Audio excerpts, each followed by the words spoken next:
L'analyse de l'ancien arbitre FIFA Ahmed Sékou Touré sur l'élimination de la Guinée met en lumière une distinction essentielle entre deux types d'infractions, les erreurs administratives et les fautes entraînant une inéligibilité. Voici une synthèse et analyse de ces propos. 1. Nature de l'erreur administrative.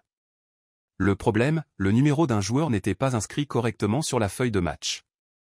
Cette erreur administrative relève d'un manque de vigilance de la part du staff guinéen, mais aussi du quatrième arbitre qui vérifie ses documents avant le début du match. Impact limité, cette erreur n'affecte pas directement l'éligibilité du joueur, qui était autorisé à jouer selon les règlements de la CAF ou de la FIFA. 2. Distinction avec une suspension sportive.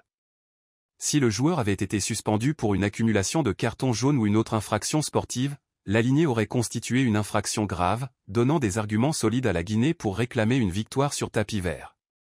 Dans ce cas précis, comme le joueur était éligible, la CAF n'a pas de base légale pour modifier le résultat du match ou sanctionner l'équipe adverse.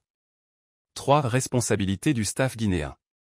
L'incident souligne un manque de rigueur de la part de l'équipe administrative guinéenne.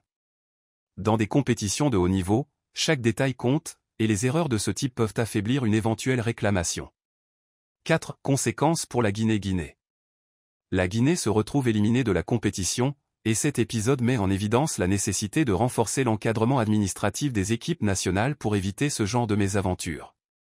Malgré tout, cet incident reste une opportunité pour le staff technique et administratif de tirer des leçons et de s'améliorer à l'avenir. Conclusion. L'analyse de Ahmed Sékou Touré est claire, une simple erreur administrative n'est pas suffisante pour changer le résultat d'un match, contrairement à une infraction liée à l'inéligibilité d'un joueur. La Guinée doit désormais se concentrer sur une meilleure organisation pour ses prochaines compétitions.